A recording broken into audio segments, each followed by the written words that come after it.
Well, a shaky day on Wall Street. New developments in artificial intelligence from China sent technology stocks tumbling this morning. Some of them never recovered through the day. So, what does this mean for your portfolio moving forward in the next couple of days? Mike Armstrong is with us, president of the Armstrong Advisory Group. Great to see you, Mike.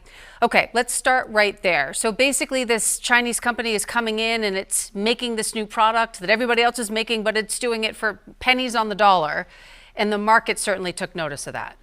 Yeah, and I think that's the key point here is that this product itself doesn't appear on the surface to be significantly better of an artificial intelligence tool from an output perspective, right? It can solve questions, solve math equations similar to the way ChatGPT can, for example.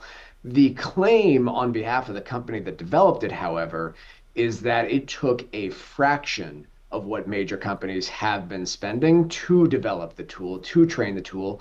And that is a huge piece of this because there's a lot of conjecture around who's going to develop what are some of the examples that you've heard of, right? The next big drug, the next big treatment for treating something based on what they learned from AI, but that hasn't really developed yet. And so far, the promise has just been that if you want to develop the latest and greatest tool, you need more and more semiconductors, more and more computing power. And that was kind of a known before today. And that whole narrative kind of got flipped on its head today. Yeah, they're doing it on the cheap. Okay, so this ripple basically across tech stocks. So let me give you this scenario. If you are diversified, perhaps you're closing in on retirement at this point. What do you need to do? What do you need to know about your investments today, tomorrow, moving forward?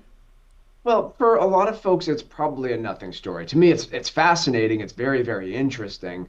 But for a lot of folks that, like you said, are diversified, it might be a nothing story. My concern, though, is there has been a lot of excitement about this industry, and for good reason. Some of the best performing individual companies over the last few years that we've ever seen in history. And so my concern is not around the person who's well diversified and has been keeping a reasonable eye on their portfolio. It's those who have really bought into the overall narrative of how much faster this stuff is going to grow, and it's all going to be powered by artificial intelligence, and that's going to affect everything from utility stocks who have to sell nuclear power to chip designers who are going to have to, forever be exponentially expanding their newest and latest and greatest semiconductors. And if that narrative has been flipped, well, then it just calls into question some of those highly concentrated good performers. And Mike, sort of on that note too, AI is basically in its infancy,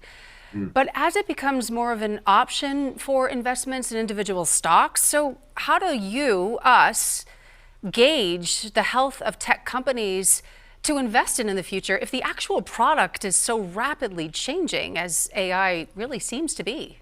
Yeah, I think it's a lot of buyer beware because the answer is that going into this week, over this weekend, there was a lot of things that we did not know about artificial intelligence. And I mentioned a few of them, like what's going to be the latest and greatest software development. I don't think anyone firmly knows, but there is one known thing, which is if you want to develop the tools, it's going to require a ton of computing power. That was the known thing. And today it got completely flipped on its head. And so I think the lesson here is, quite honestly, a little bit of just sincere looking in on oneself to say, hey, was I betting on things that I truly knew or was just purely conjecture? And even the things that we really thought we knew, it's all being called into question this week. And so a big sell-off today, as you mentioned, the NASDAQ off more than 3%, some individual companies off substantially more than that. And this does have the potential. Again, there's a lot that we don't know. It's a Chinese product, so do we know exactly how much it actually costs to develop? I would call that into question. It's a bit of a black box on that front. Yeah. But other things like the ongoing cost to run the program, that actually seems pretty clear. And so even if you don't believe the company that developed it only cost $6 million to do it, there's clearly some evidence that running it on an ongoing basis is significantly cheaper than we had previously been told. Great discussion, somewhat uncharted water here. Mike Armstrong, president of Armstrong Advisory Group, certainly appreciate your time. Thank you for the insight today. Thank you.